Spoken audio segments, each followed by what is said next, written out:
La historia política de Ecuador tiene varios capítulos intensos, pero pocos tan cargados de significado como la vida y muerte de Jaime Roldós Aguilera, presidente electo democráticamente y figura simbólica de la lucha por los derechos humanos en América Latina durante una época dominada por dictaduras militares.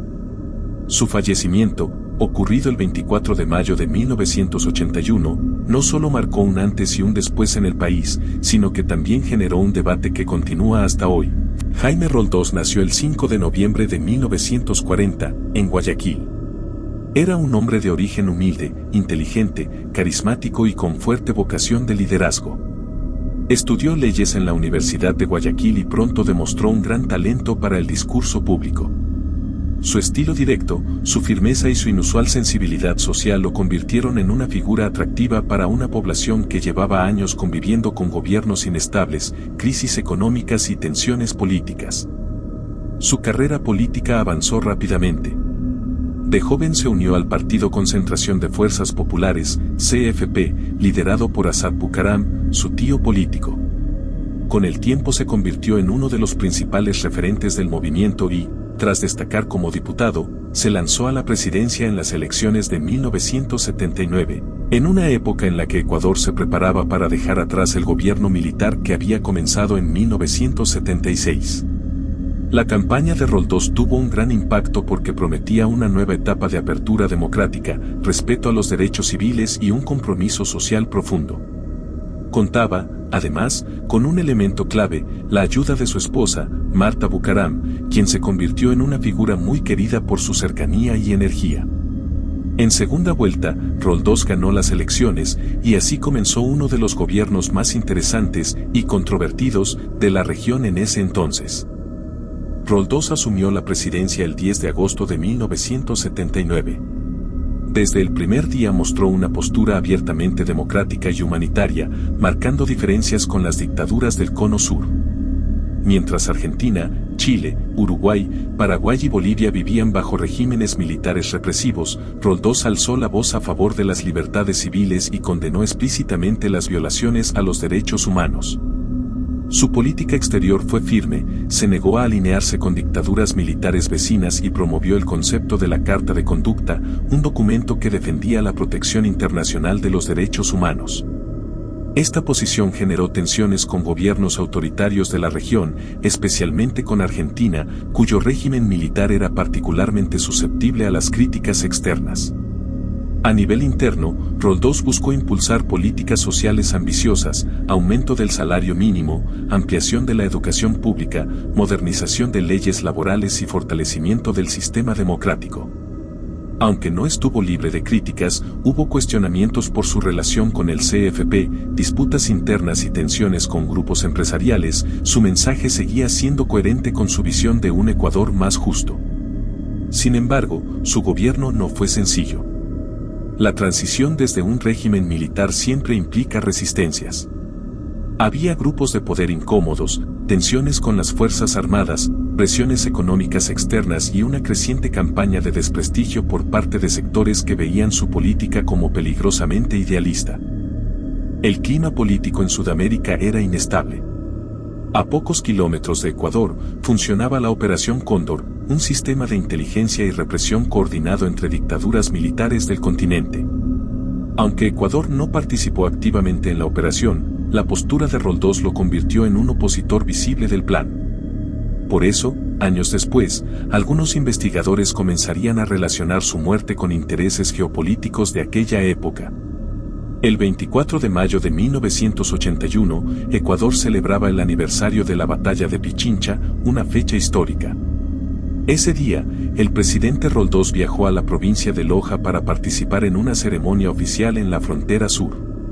Junto a él viajaban su esposa, Marta Bucaram, el ministro de Defensa, Marcos Ubía, el director de Aviación Civil, sus ayudantes y la tripulación. El avión presidencial despegó sin dificultades, pero a las 20 horas desapareció del radar. Más tarde se confirmó que se había estrellado en el cerro de Huayñacagua, en la provincia de Loja. No hubo sobrevivientes. La noticia sacudió al país. El primer presidente democrático tras el retorno del régimen militar había muerto de manera repentina, apenas 21 meses después de asumir el cargo. El Ecuador entero quedó paralizado. Las autoridades atribuyeron inicialmente el hecho a un accidente aéreo causado por malas condiciones climáticas o error humano. Sin embargo, muy pronto se alzaron voces cuestionando la versión oficial. Desde el primer momento, surgieron inconsistencias en la investigación. Entre ellas, el área del impacto fue cercada rápidamente por militares, lo que impidió el acceso inmediato a periodistas y civiles. Algunos testigos afirmaron haber escuchado una explosión previa al impacto. Determinadas piezas del avión fueron retiradas del lugar antes de que se hiciera un análisis técnico completo. La caja negra no se recuperó adecuadamente y, según algunos informes, habría estado dañada o incompleta. Se alegó que el informe oficial fue concluido rápidamente, sin analizar con profundidad todas las hipótesis. Estos elementos avivaron el debate nacional e internacional. Uno de los investigadores más insistentes en cuestionar la versión oficial fue su propio cuñado, Leonidas Plaza, quien dedicó años a solicitar que se reabra el caso. También periodistas e historiadores han señalado que la política independiente de Roldós lo había convertido en un problema para regímenes autoritarios que querían evitar voces disidentes. Un paralelo interesante es la muerte del general panameño Omar Torrijos, ocurrida 2 meses después en circunstancias parecidas, también en un accidente aéreo y también con rumores de intervención externa. Ambos líderes tenían discursos nacionalistas y críticos con la política exterior estadounidense en la región. Algunos documentos desclasificados años después en Estados Unidos sugirieron que organismos como la CIA y la Escuela de las Américas seguían de cerca el gobierno de Roldós, aunque nunca se encontró prueba definitiva de participación directa en su muerte. Hasta el día de hoy, existen 2 grandes narrativas. La versión oficial: un accidente aéreo causado por errores de navegación y malas condiciones climáticas. La versión alternativa: un atentado político relacionado con tensiones geopolíticas del continente y las disputas entre Roldós y regímenes autoritarios. Ninguna ha sido confirmada al 100%, pero la segunda sigue viva en la memoria popular. Más allá de su muerte, el legado de Jaime Roldós sigue presente en la historia ecuatoriana. Su figura simboliza la lucha por una democracia auténtica en un continente marcado por gobiernos militares. Su discurso a favor de los derechos humanos continúa siendo uno de los más citados en la región. Su carta de conducta pasó a ser un documento histórico que buscó colocar la dignidad humana por encima de intereses militares o geopolíticos. En Ecuador, muchos consideran que Roldós abrió la puerta hacia una política más humanista. Aunque su gobierno tuvo conflictos y limitaciones, su postura marcó un cambio profundo respecto a los años previos.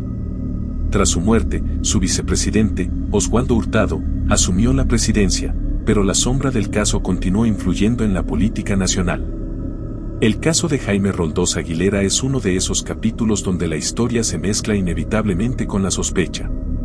En Ecuador, generaciones enteras crecieron debatiendo sobre si su muerte fue un accidente o un asesinato político. Hasta hoy, aparecen documentales, libros y reportajes que buscan reinterpretar los hechos. El film ecuatoriano La muerte de Jaime Roldós, dirigido por Manolo Sarmiento y Lisandra Rivera, profundiza en la teoría del atentado y explora documentos desclasificados, testimonios y análisis políticos. Este documental renovó el debate público y generó discusiones intensas en el país. Pese a todo, no se ha logrado consenso. El misterio continúa. Lo que sí está claro es que Roldós dejó un ejemplo de liderazgo joven, comprometido y ético en una región convulsionada. Su mensaje sigue resonando: la defensa de los derechos humanos y la dignidad no debe depender de ideologías, sino de principios universales. El caso de Jaime Roldós Aguilera no es solo la historia de un presidente que murió joven, sino la historia de un país y de un continente en plena transformación. Es un recordatorio del precio que a veces se paga por sostener ideales firmes en tiempos turbulentos. Su muerte, envuelta en controversias, sigue siendo un llamado a la reflexión, a la transparencia y a la importancia de proteger la democracia. Mientras no exista un esclarecimiento definitivo, el caso de Roldós seguirá vivo. Su legado político permanece, pero su ausencia también, una ausencia que aún genera preguntas, debates y nuevas miradas sobre un momento clave en la historia de Ecuador. Si les gustó el video, dándole like y suscribiéndose sería de gran ayuda. Muchas gracias por su tiempo y atención, que tengan un buen día.